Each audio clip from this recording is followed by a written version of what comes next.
सभी को प्रभु यीशु मसीह के नाम से प्यार भरा सलाम और जय मसीह की नया साल का ग्रीटिंग्स के साथ मुबारक। मैं प्रभु को धन्यवाद करता हूं कि हमें इस तरीके का एक मौका और प्रभु ने इस साल दिया। साल का पहला क्लास इस तरीके से शुरू करने में मदद किया और आए हुए सारे लोगों को और एक बार हम स्वागत करते हैं। पिछली बार हमने उपवास के संबंध में कुछ बातों को आपका सामने रखा था। हमने देखा कि उपवास का तरीका कैसा है। हमने ये देखा कि उपवास केवल आत्मिक फायदा नहीं लेकिन शारीरिक फायदा भी देता है। हमने ये देखा कि शरीर के बुरे बुरे चीजों को निकालने में उपवास काम आता है और कई बीमारियों को ठीक करने में उपवास काम आता है। वैसे ही आत्मिक उपवास भी आत्मिक गलतियों को सुधारने में मदद करता है।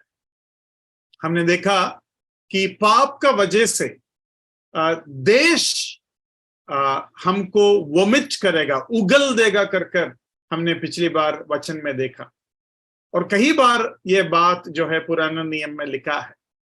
हमने ये भी देखा कि जब लोग उपवास करते हैं परमेश्वर केवल एक व्यक्ति का पाप नहीं लेकिन पूरा इस्राएल का पाप भी माफ करते थे।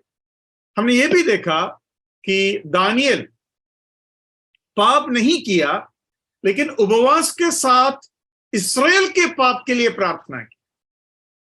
उसके मतलब यह हुआ कि इस्राएल जैसा पाप करता है वैसे कलीसिया के तरफ से भी पाप हो सकता है और कलीसिया के पाप के लिए हम कभी माफी नहीं मांगते।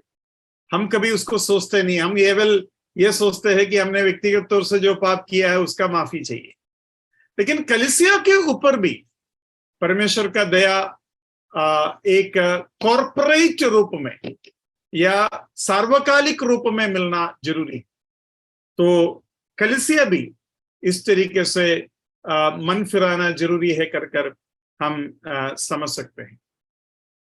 पिछली बार मैंने आपको डायलिसिस के संबंध में कुछ बातों को बताया और मैंने ये भी बताया कि पाप का वजह से पसीना है और पसीना के साथ हमें रोटी खाना है। ये बात भी वचन हमें सिखाते हैं कर आपको बताया। और हमने ये भी बताया कि जैसे इस्राएल में पाप बढ़ा और इस्राएल अपने जाति अपने जनता को उगल दिया या बाहर फेंक दिया, वैसे देखा जाएगा हमारा देश जहां हम रहते हैं, महाराष्ट्र हो या मुंबई हो, कितना पाप इस देश में बढ़ता है। जरा अंदाजा लीजिए देश के ऊपर पाप का बोझ कितना ज्यादा होगा। अन्य जाति लोगों का पाप तो है ही, खून खराबा कितना है, लूट कितना है, झूठ कितना है, घूस देना कितना होता है। सबसे ज्यादा घूस मेरे ख्याल से इंडिया में मुंबई में होता होगा। सबसे ज्यादा घूस का काम मुंबई में होता होगा कर मैं समझता हूं। मतलब रकम, बड़ा रकम के हिसाब से देखा जाएगा बहुत गलतियां महाराष्ट्र में मुंबई में खास कर होता है कर मैं सोचता हूं। मैं सही भी हो सकता है, गलत भी हो सकता है, मेरा सोच है। लेकिन ये सब जो है हमारा देश के ऊपर बोझ बनता है और वो आशीषों को रोकता है और इसलिए मुंबई में जीना कितना मुश्किल होता है, कितना परेशानियों के साथ लोग जीते हैं और किस किस तरीके की परेशानियां लोगों को भोगना पड़ता है। ये चीज भी हम देखते हैं। जब कोरोना आया बाकी महाराष्ट्र में इतना परेशानी नहीं हुआ जितना मुंबई में परेशानी हुआ। तो इस तरीके से भी हम इन बातों को देख सकते हैं। अब आज मैं यीशु मसीह के उपवास के बारे में कुछ बातें आपका सामने मैं रखने का कोशिश करूंगा। सबसे पहले आप मत्ती के सुसमाचार 4 उसका दूसरा वचन पढ़िए, 4:2। वो 40 दिन और 40 रात निराहार रहा, तब उसे भूख लगी। देखो, मैंने आपको बताया था कि हमारा शरीर जो है, अगर 3 दिन उपवास करते हैं, उसमें आप पानी पी सकते हैं, लेकिन यहां तो यीशु मसीह जो है, यीशु मसीह के उपवास में यीशु मसीह पानी भी नहीं पिया कर हम समझते हैं। लेकिन 3 दिन के उपवास के बाद अपना शरीर शुद्धिकरण के फुल फ्लज आ जाते हैं। और साइंटिफिक लोगों का कहना यह है, 5वां दिन में शरीर काफी अपना शरीर को रिपेयर कर लेता है, और 5 दिन काफी है एक टाइम का रिपेयर के लिए, इस तरीके से लोग या वैज्ञान लोग कहते हैं। लेकिन आप जरा सोचिए, यीशु मसीह को कोई बीमारी नहीं था, यीशु मसीह कभी बीमार नहीं पड़ा, लेकिन 40 दिन जब उपवास किया, यीशु मसीह के बाहर और अंदर शरीर और आत्मा और प्राण कितना परफेक्ट होगा। कभी ऐसा सोचा है आपने? 5वां दिन में एक बीमार व्यक्ति को शरीर ठीक करने लगते हैं, और उनका कहना यह है कि आप महीने में एक बार 5 दिन, मतलब जो एकदम बीमार लोग हैं उनका ठीक करने का एक प्रोसीजर है, उसमें ये 5 दिन का बात बोलते हैं। लेकिन एक व्यक्ति जब 40 दिन का उपवास लेते हैं, कितना उनका रिपेयरिंग होता होगा उसका कुछ अंदाजा नहीं है हमारे पास। मैं समझता हूं पानी पीते तो कम से कम किडनी काम करते हैं। यीशु मसीह अगर पानी भी नहीं पी रहा था तो फिर 100% उसका शरीर किस तरीके से रहता होगा, हमारे समझ के बाहर है। लेकिन इतना हम समझते हैं कि यीशु मसीह उन चीजों से बढ़कर वो पिता के पास अपना समय बिताया, पिता के पास अपना समय बिताया। और उसके बाद जब उपवास खत्म होने लगे, तब शैतान जो है परीक्षा करने के लिए आया कर हम देख सकते हैं। मैंने आपको शायद बताया नहीं होगा कि शैतान चला जाने के बाद फिर क्या हुआ। शैतान चला जाने के बाद स्वर्गदूत आकर उनका सेवा किया कर हम पढ़ते हैं। जरा उसका 11वां पद पढ़िए, 11वां पद। तब शैतान उसके पास से चला गया, और देखो स्वर्गदूत आकर उसकी सेवा करने लगे। अब मैं आपसे पूछना चाहता हूं, स्वर्गदूत क्या सेवा कर रहे?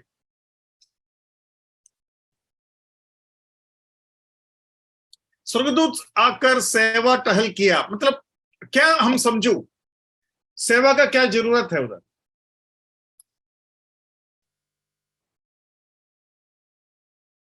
कोई सलाह है तो बताइए।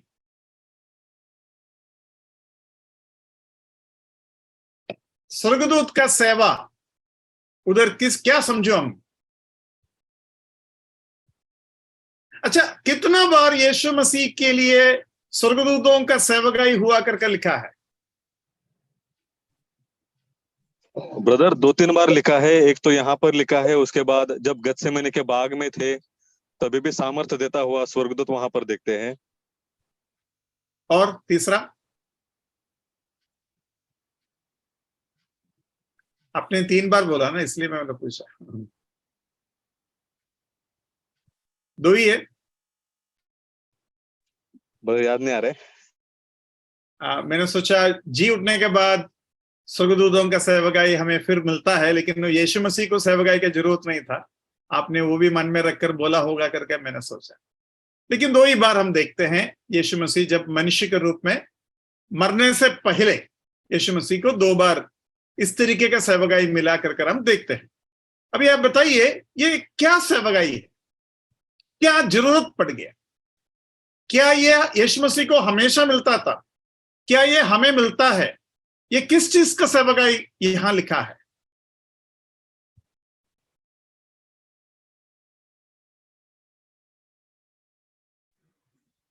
उसको कंपनी दिया होगा। अच्छा, कंपनी भी देता है, ये सच है अकेलेपन कि? में, हाँ जी, अकेलेपन में। अकेलापन 40 दिन के बाद अकेलापन हुआ, या उसके पहले भी स्वर्गदूत थे? उसकी आराधना किया।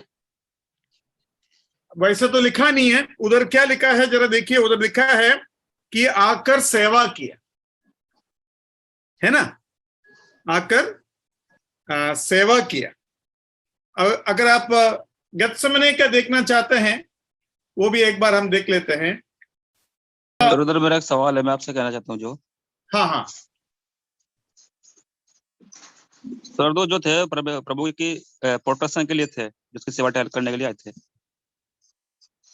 इस प्रकार का सेवा वो जो प्रभु कर रहा था, उसके बाद उसको जो मिला प्रोटेक्शन उसके बारे में, तो सेवा टहल सरदो ने मैं किया, जो काम प्रभु से नहीं किया और किसी ने नहीं किया। हम बाइबल में पढ़ते हैं इस बात को। प्रोटेक्शन मतलब देखो, शैतान बोलते हैं तुम कूदो तो तुमको तुम्हारा पाँव लगेगा नहीं, और स्वर्गदूत तुम्हारा प्रोटेक्शन करेगा या परमेश्वर तेरा प्रोटेक्शन करेगा। उस प्रोटेक्शन में डायरेक्ट आने का जरूरत नहीं है, डायरेक्ट दिखाई देने का जरूरत नहीं है। जो ये प्रोटेक्शन हमें बाइबल में मिलता है कि उद्धार पाने वाले विश्वासियों के लिए भी है, तो उस प्रोटेक्शन के लिए उधर दर्शन देने का जरूरत नहीं है, मतलब दिखाई देने का जरूरत नहीं है। ये जो स्वर्गदूत है, जैसा एलिया के पास आया और एलिया को खाना परोसा, उस तरीके का एक सेवकाई यहां। अभी आप लूका 22 का 43 पढ़िए, तो उधर का सेवकाई आपको समझ में आएगा। उधर प्रोटेक्शन बोल रहा है या और कुछ बोल रहा है, जरा देखिए। तब स्वर्ग से एक दूत उसको दिखाई दिया, जो उसे सामर्थ्य देता था।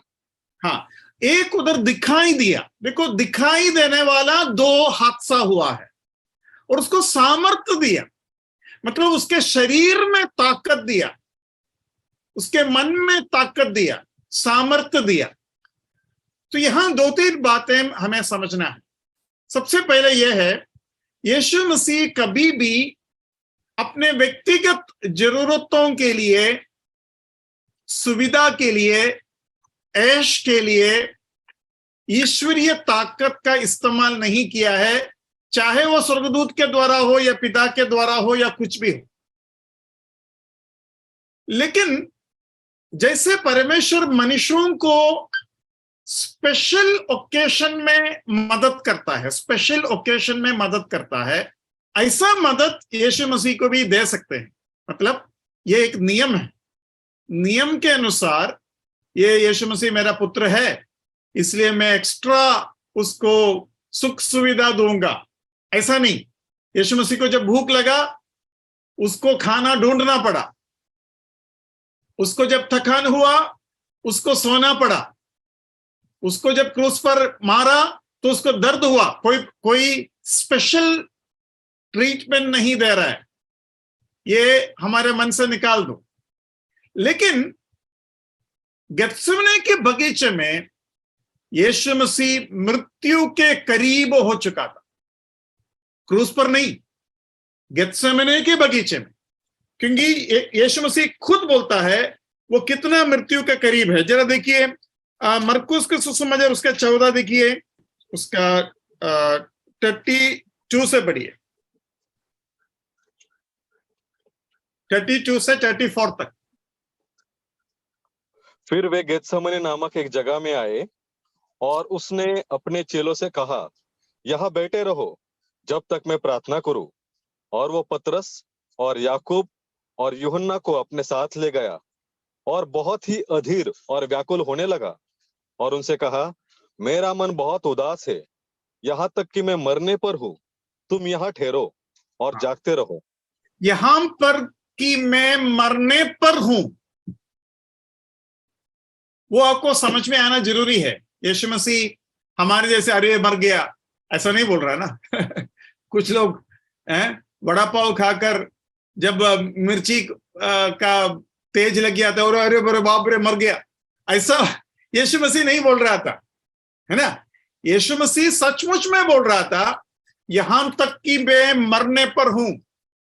उसका पीछे प्रथम रूप से यह कारण है कि अधिपवित्र एक व्यक्ति सारे मनुष्य का पाप इकट्ठा अपने ऊपर ले रहा है, और जो कुछ उसको होने वाला है वो जान रहा है। देखो, जो होने वाला है वो जानना, पहले से जानना बहुत ही खतरा वाली बात है, बहुत ही डरावनी बात है, बहुत ही बोझ आपके दिमाग और दिल के ऊपर लाएगा।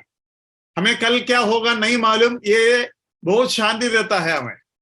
मेरा एक भाई, उसका नाम लिबिन है, जो मेरे साथ नेवी में था।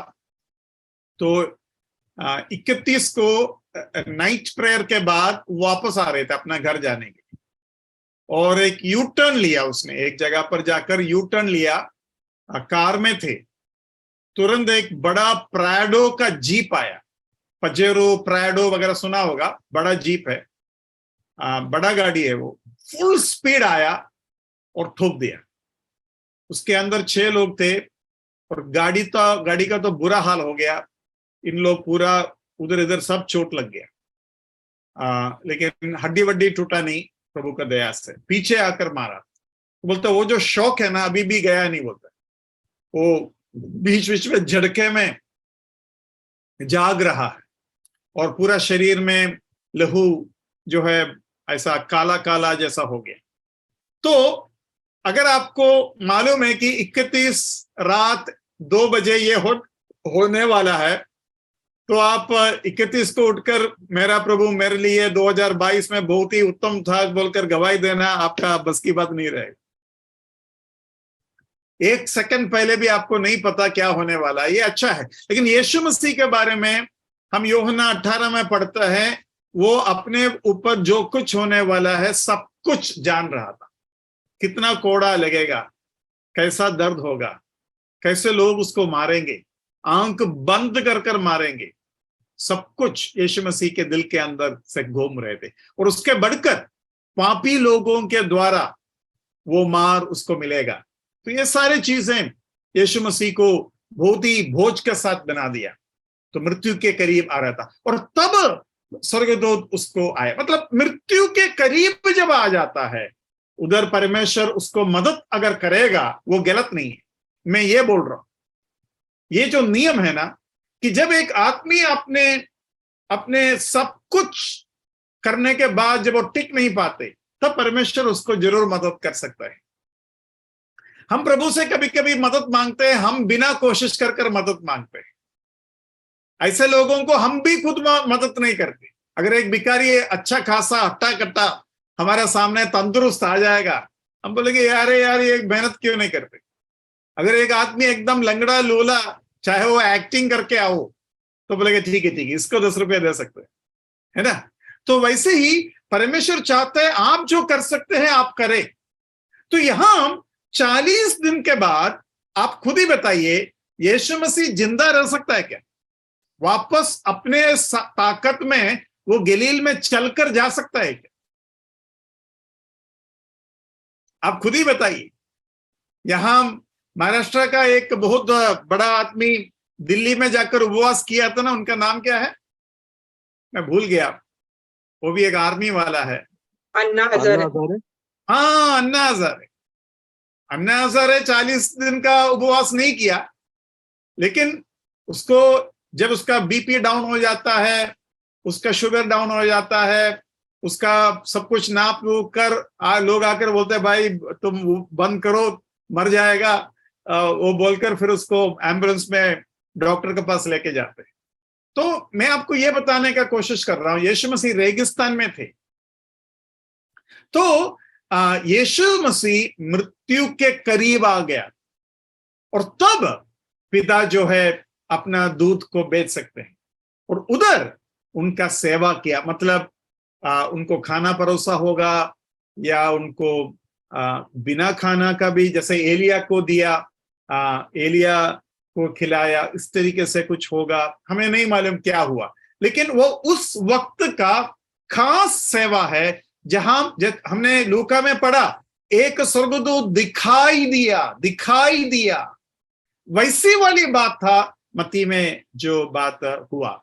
मतलब मैं आपको ये बताना चाहता हूं, परमेश्वर जो है एक व्यक्ति का हद से ज्यादा, ताकत से ज्यादा उसका परीक्षा नहीं लेते हैं, और इसलिए यीशु मसीह के साथ ये किया। तो यीशु मसीह के उपवास में इन बातों को समझना जरूरी है। इसमें हमें और एक चीज समझना है, ये उपवास के बाद क्या लिखा है उधर। हम शायद मत्ती के सुसमाचार में वो बात नहीं लिखा है, लेकिन दूसरा जगह पर हम देखते हैं, वो आत्मा में भरकर सामर्थ्य के साथ गलील में गया, है ना? शायद लूका में लिखा होगा, थोड़ा देखते हैं। ब्रदर लूका का 4:14 में लिखा है, हाँ, 4:14। फिर यीशु पवित्र आत्मा के सामर्थ्य से भरा हुआ गलील को लौटा और उसकी चर्चा आसपास के सारे देश में फैल गई। यीशु मसीह आत्मा का भरा हुआ वो गलील में लौटा। देखो, आत्मा में भरने के लिए आप खाली होना जरूरी है। अभी संसार के चीजें आपके अंदर भरा हुआ है, पाप धोया नहीं है, मन फिराया नहीं है, और संसार के सारे चीजें आपका जीवन में लगे हुए हैं, तो आत्मा को भरने के लिए जगह है क्या? छोटा सा दिल के अंदर, जैसे छोटा बच्चा गाता है ना, छोटा सा दिल है मैं आपको देता हूं कर कर गाना है। तो यीशु मसीह के अंदर केवल परमेश्वर के लिए जगह था। 40 दिन यीशु मसीह को कोई व्हाट्सएप कॉल नहीं आया। यीशु मसीह इंटरनेट से डिस्कनेक्टेड था। आप और मैं हिम्मत लेता है कि 3 दिन या 4 दिन या 5 दिन बिना मोबाइल का जिए, क्या होगा? दुनिया चलेगा नहीं। आपको क्या लगता है? आपको करोड़ों रुपया का घाटा हो जाएगा? हाँ, 5 दिन बिना मोबाइल का। देखो, हम संसार को बिल्कुल छोड़ना नहीं चाहते। हम संसार को पूरे पकड़े हुए हैं। उसके बाद परमेश्वर को बोलते हैं आप भर जाओ मेरे अंदर। ये कहानी सुना होगा कि एक बच्चा गुड़ लेने के लिए बोतल के अंदर हाथ डाला और गुड़ को पकड़ा, गुड़ मिल गया, लेकिन हाथ बाहर नहीं आ रहा है। तो बच्चे को बोला तुम हाथ खोलो। बच्चे बोलता हाथ नहीं खोलूंगा, है ना? तो इस तरीके से हम भी आत्मा में भरना चाहते हैं, लेकिन संसार के चीजों को छोड़ना नहीं चाहते। आइए हम थोड़ा सा आगे बढ़ेंगे। प्रेरितों का काम 14:23 पढ़िए। प्रेरितों के काम 14:23। और उन्होंने हर एक कलीसिया में उनके लिए प्राचीन ठहराए और उपवास सहित प्रार्थना करके उन्हें प्रभु के हाथ सौंपा जिस पर उन्होंने विश्वास किया था। प्रभु के हाथ पर सौंपा जो शब्द है ना, उधर लिखा है fasting and commending them in the hands of the Lord. Commendation या कमेंडिंग। प्राचीन को जब कलीसिया में ठहराते हैं, वो उपवास के साथ वो काम किया। आज प्राचीन को ठहराने से पहले झगड़ा होता है कलीसिया में। कलीसिया में घृणा और जलन होता है। उपवास होता है क्या? मैं समझता हूं कोई भी आत्मिक सेवकाई का पीछे उपवास पक्का होना चाहिए, पक्का होना चाहिए। यीशु मसीह सेवकाई के पहले क्या किया? सेवकाई शुरू नहीं किया, बपतिस्मा लिया, तुरंत सेवकाई में जाना चाहिए था, क्योंकि 33.5 साल में केवल 3.5 साल यीशु मसीह को मिला। तो ये 40 दिन कितना काम कर सकता था, कितने हजारों लोगों को चंगाई दे सकता था। लेकिन उपवास के साथ, प्रभु के साथ पूरा 40 दिन बिताया। तो ये बहुत जरूरी है। एक पेड़ अगर अच्छे तरीके से खड़ा होना है, जितना पेड़ ऊपर है उतना उसका जड़ नीचे होना चाहिए। एक जहाज अगर पानी के ऊपर है, जितना पानी के ऊपर दिखता है लगभग उतना पानी के नीचे भी होना चाहिए, है ना। तो वैसे ही हमारा सेवकाई जितना बाहर दिखता है उतना ही अंदर नीचे भी होना चाहिए। कितने लोग उपवास के साथ, प्रार्थना के साथ सेवकाई करते हैं? सेवकाई ज्यादा है लेकिन प्रार्थना के बिना प्रचार और प्रचार के बिना प्रार्थना, ये दोनों नहीं चलेगा। तो यहां देखते हैं कि वो प्राचीनों को ठहराने के भी उपवास लिया। आगे देखिए 13:3 देखिए, 13:3।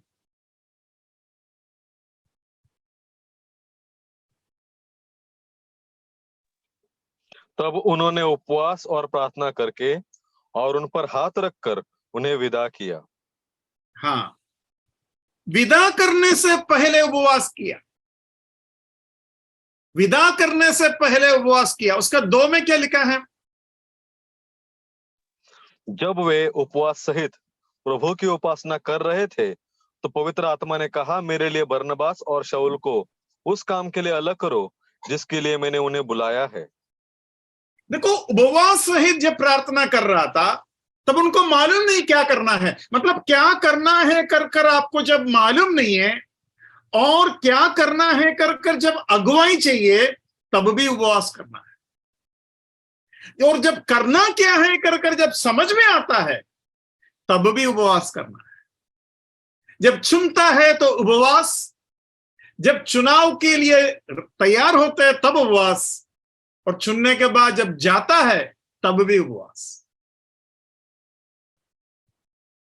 10:30 जरा देखिए, 10:30। कुरनेलियुस ने कहा, 4 दिन पहले इसी समय मैं अपने घर में तीसरे प्रहर को प्रार्थना कर रहा था कि एक पुरुष चमकीला वस्त्र पहने हुए मेरे सामने आ खड़ा हुआ। आगे, और कहने लगा, है कुरनेलियुस, तेरी प्रार्थना सुन ली गई है और तेरे दान परमेश्वर के सामने स्मरण किए गए हैं।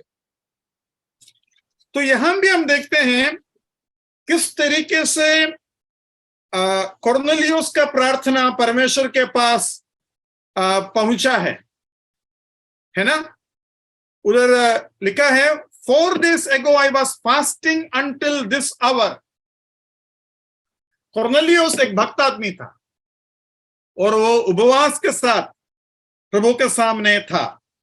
अभी पत्रस का भी जब हम पढ़ते हैं, पत्रस उपवास कर रहा था कर तो नहीं लिखा है, लेकिन ये लिखा है कि पत्रस भूखा था।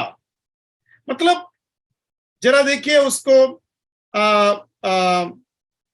10वां अध्याय का 10वां पद, 10:10। उसे भूख लगी और कुछ खाना चाहता था, परंतु जब वो तैयार कर रहे थे तो वो बेसुध हो गया।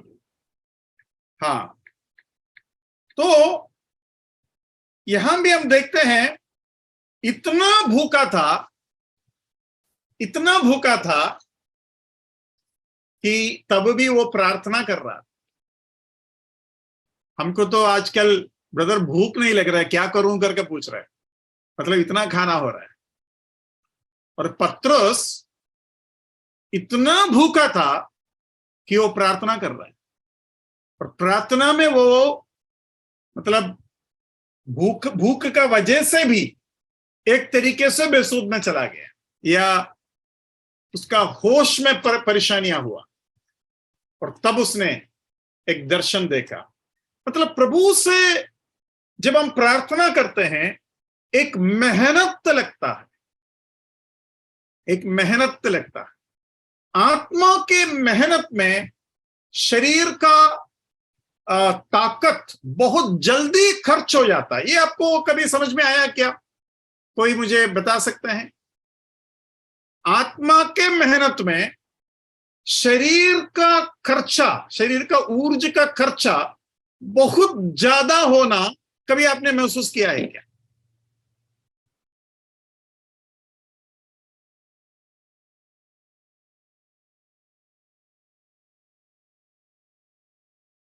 नहीं? देखो, मोबाइल जब काम करते हैं, अगर आप इंटरनेट चालू करेंगे या नेविगेशन चालू करेगा तो क्या होता है, करंट बहुत जल्दी निकल जाता है। नेविगेशन में मोबाइल सैटेलाइट के साथ कनेक्ट करते हैं, तब उसके खर्चा बढ़ जाता है।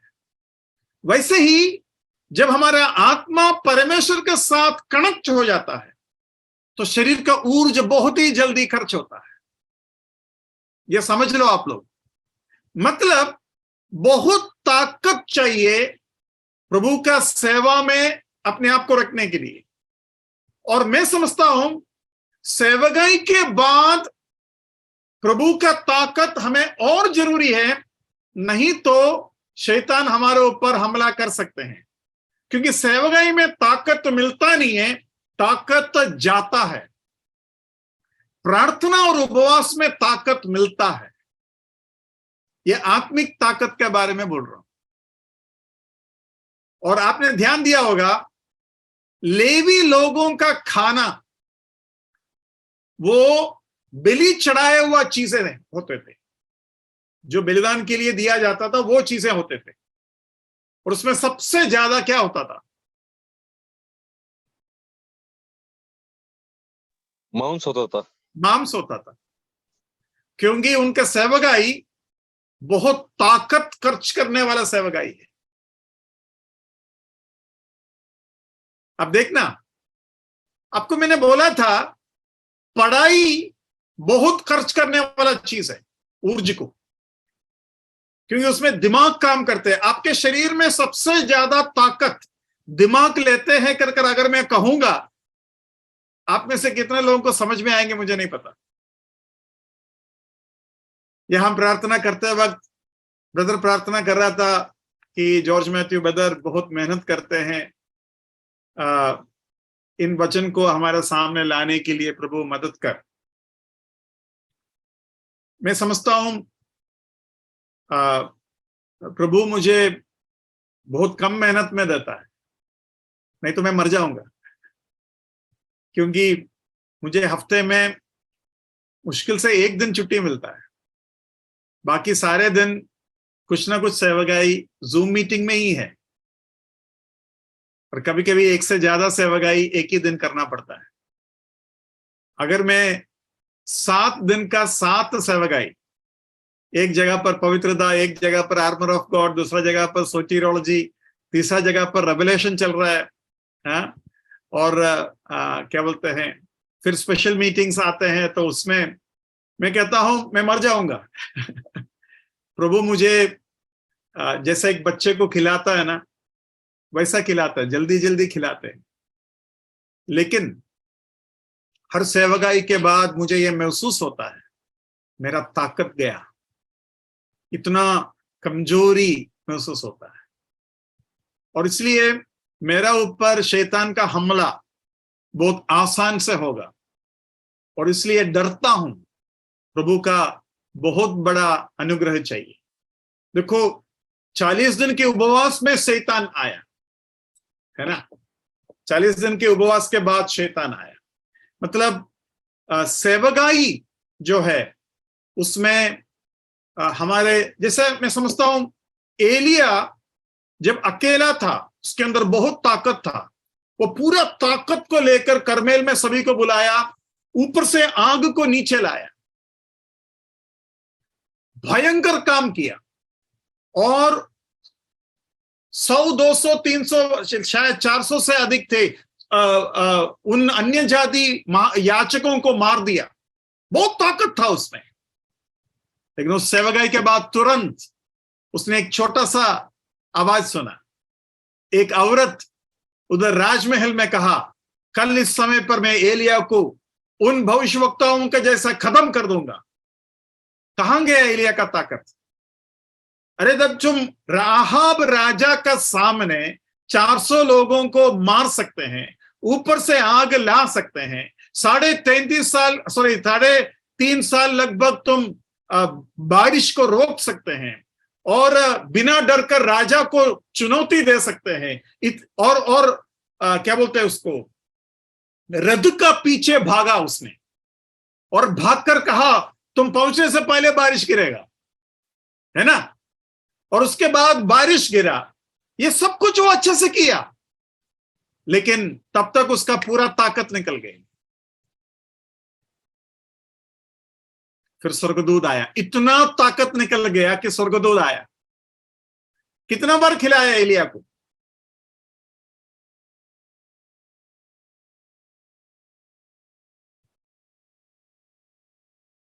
मैं सोचा कम से कम खाने का नंबर तो आप लोग नोट करेंगे, उपवास तो चलो नहीं करते। हाँ 3। हाँ, तो हम देखते हैं कि उस ताकत से वो 40 दिन जो है भागा, खाना उनको दिया। तो मैं आपको बताना चाहता हूं कि परमेश्वर चाहते हैं कि आप उनके हाथ से, उनके पास से ताकत प्राप्त करें और फिर सेवकाई में जाए। हम कुछ लोग हफ्ते में 2 दिन प्रार्थना के लिए इकट्ठा होता है, तो इन दिनों में मैं बिल्कुल उस ग्रुप में अटेंड नहीं कर पाता था, केवल प्रार्थना और कुछ नहीं। तो आज बहुत दिनों के बाद उस ग्रुप में मुझे घुसने को मौका मिला और प्रार्थना में शामिल हुआ। ऐसा प्यास लग रहा था कि मैं प्रभु के करीब आने का, प्रभु के क्या बोलते हैं, उपस्थिति को इतना प्यास लग रहा था कि प्रभु से प्रार्थना करने का प्यास। मैं आपको बोल रहा हूं, सेवक लोगों के लिए बहुत प्रार्थना करने की जरूरत है। इसलिए नहीं कि उनको सेवा करना है, इसलिए कि वो बहुत खतरे में है। ये सेवक लोगों को नहीं मालूम। सेवक लोग आम विश्वासियों से ज्यादा खतरे में हैं। मैं मनुष्य के खतरे के बारे में नहीं बोल रहा हूं, शैतान के खतरे में है, क्योंकि प्रार्थना कम, सेवकाई ज्यादा। यही प्रॉब्लम है, यही प्रॉब्लम है। और ये इसके असर बहुत लोग जिसका बहुत ज्यादा सेवकाई होता है ना, उनको बहुत खतरा रहता है। इसलिए आप लोग कृपया प्रार्थना कीजिए, प्रभु जॉर्ज मैथ्यू को टिकने में मदद कर, पाप से बचा ले, शैतान से बचा ले, हमला से बचा ले। आप लोग जैसा सोचते हैं हम ताकतवर नहीं है। एलिया के बारे में लिखा है, एलिया हमारे जैसे बाकी, एलिया हमारे जैसे बाकी सुख दुख भोगी मनुष्य था। देखो कैसा डर गया वो। अभी एलिया ऐसा है तो पत्रोस कैसा है बोलने की जरूरत नहीं है ना। अगर पत्रोस ऐसा है तो जॉर्ज मैथ्यू कहां, दिनेश ब्रदर कहां, सुबेदार ब्रदर कहां। तो मैं आप लोगों को बोलता हूं, अगर आपको प्रॉब्लम है प्रार्थना का, सेवकाई कम करो, प्रार्थना बढ़ाओ, उपवास बढ़ाओ। उपवास जरूरी है, नहीं तो बचेगा नहीं। प्रभु मुझे कम इस्तेमाल कर, मैं प्रार्थना नहीं कर पा रहा हूं।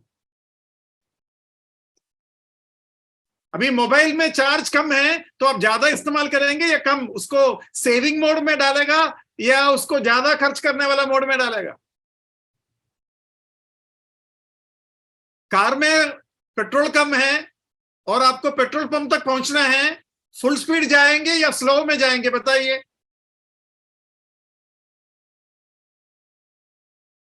Slow speed brother. हाँ, कितना किलोमीटर का स्पीड में जाएंगे ब्रदर? 30 से 50 के बीच में जाना पड़ेगा।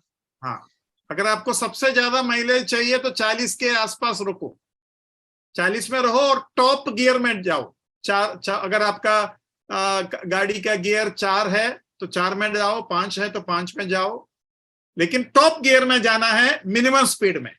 अगर 5वां गियर में 40 किलोमीटर स्पीड में जा सकते हैं तो ऐसा जाने का, आराम से जाने का तो पहुंच जाएगा, नहीं तो नहीं पहुंचेगा। तो मोबाइल आपको मालूम है, ये भी आपको मालूम है। अभी बताओ, आपके अंदर ताकत बहुत कम है, आपको 1 किलोमीटर चलना पड़ेगा घर पहुंचने के लिए, बहुत कमजोरी महसूस हो रहा है, आप फुल स्पीड भागेगा या आराम से चलेंगे? आराम से चलेंगे, है ना? तो मैंने इलेक्ट्रॉनिक्स बताया, मैंने ऑटोमोबाइल बताया, मैंने शरीर बताया, तो आत्मिक कैसा होना चाहिए? कमजोरी महसूस होता है, मीटिंग के बाद तुरंत प्रभु के पास जाओ, तुरंत प्रभु के पास जाओ, नहीं तो कमजोर है ही आप। लास्ट और एक चीज, एक आदमी बहुत अच्छा भाषण दिया, भाषण देने के बाद वो स्टेज से नीचे उतर रहा था, तो स्टेज में कोई नहीं है, केवल वो है, स्टेज से नीचे उतर रहा था। तो एक आदमी भागकर जाकर उसको गले मिला और बोला, ब्रदर बहुत तगड़ा भाषण था। तो इसने बोला, हाँ मुझे मालूम है, अभी अभी एक व्यक्ति ने मुझे बोला था। तो उसने बोला, सर मैं हूं पहले आदमी जो आपसे मिल रहा है, आप नीचे अभी अभी उतरा। और कौन बोला? बोलता, शैतान ने अभी अभी मेरा कान में बताया था, तुम्हारा भाषण बहुत अच्छा था।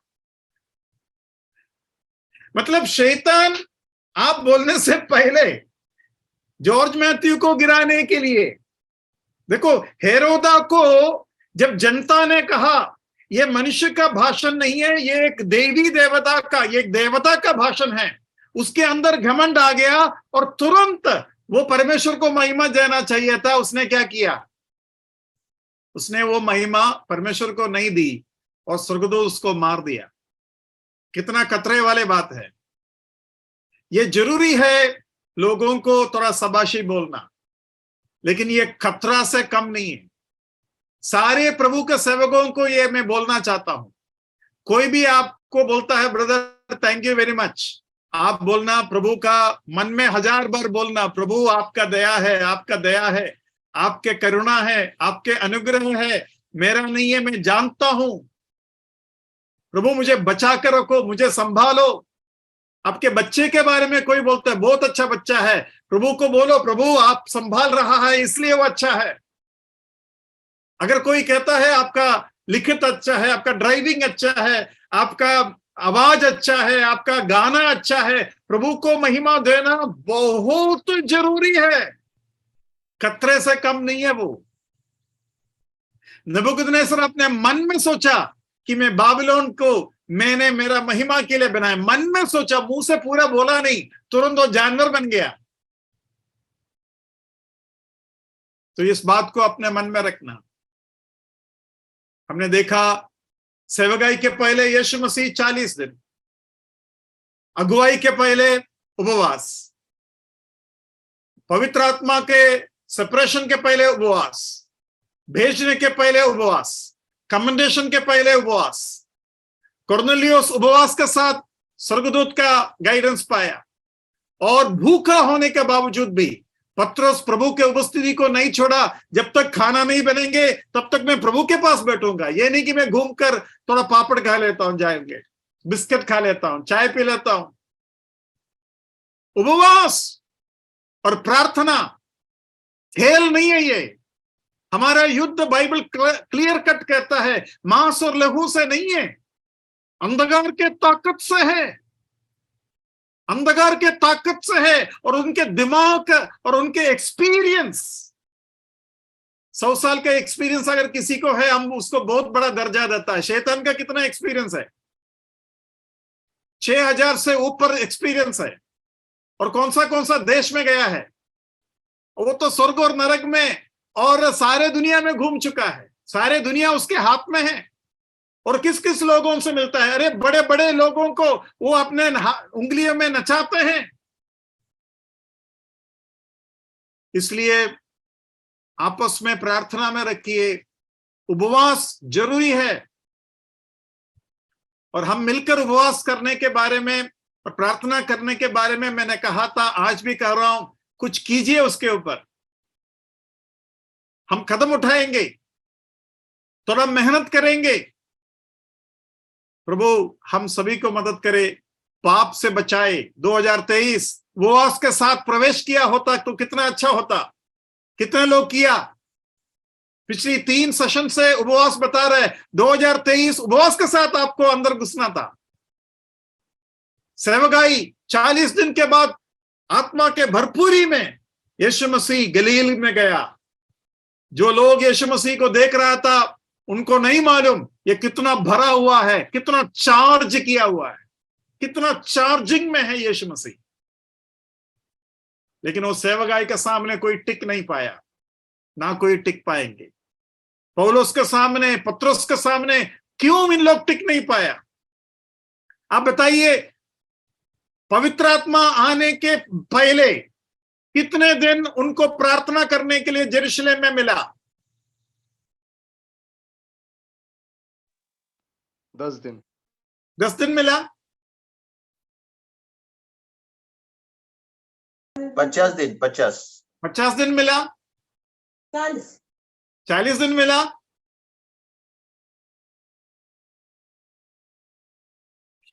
यह सच है कि यीशु मसीह जी उठने के बाद 50वां दिन पवित्र आत्मा आया। यह सच है कि यीशु मसीह 40वां दिन स्वर्ग में गया तो उनको अकेले में 10 दिन मिला। लेकिन ये 40 दिन में भी यीशु मसीह ने केवल 11 दर्शन दी। मेरा याददाश्त अगर सही है तो 11 है, मुझे 13 के ऊपर भी डाउट है, तो आप लोग थोड़ा देख सकते हैं, नहीं तो अगली बार मैं बता दूंगा। तो ये 13 दर्शन 1-2 घंटे के लिए मिला, तो 40 दिन में 13 दर्शन मतलब बहुत कम है। बाकी टाइम इन लोग क्या कर रहे थे? उपवास और प्रार्थना। और खास कर यीशु मसीह स्वर्ग में जाने के बाद वो 10 दिन प्रार्थना में बैठे रहे, प्रार्थना में बैठे रहे। उनको बोला यरूशलेम छोड़कर कहीं मत जाओ, इनके गांव नहीं है यरूशलेम, तो नौकरी के लिए नहीं जा सकता, समुद्र के पास नहीं जा सकता, वो केवल उसके पास इतना पैसा भी नहीं है। यीशु मसीह ने सभी को क्या बोलता 15 लाख बैंक में डालकर नहीं गया था स्वर्ग में। मैं समझता हूं इन लोग इकट्ठा प्रार्थना किया, पैसा तो ज्यादा इनके पास नहीं था, ये 120 के ऊपर लोग एक साथ खाना खाने के लिए मुश्किल था। मैं समझता हूं अधिकतर भूखे थे, यरूशलेम छोड़ा नहीं, हाथ में पैसा नहीं, लेकिन प्रार्थना किया। और क्या हुआ? पवित्र आत्मा उतर आया। प्रभु आपको सहायता करे। 2023 उपवास के साथ अगर आप शुरू नहीं कर पाए, उपवास के साथ हम आज से शुरू कर सकते हैं। जो खाना बनाया उसको रहने दो उधर नहीं तो उसको खाकर कल उपवास कीजिए, प्रभु की उपस्थिति में बैठिए, एक दिन का छुट्टी लीजिए, ताकत से भरिए, प्रभु के दासों के लिए प्रार्थना कीजिए, मेरे लिए भी प्रार्थना कीजिए। प्रभु के नाम की महिमा।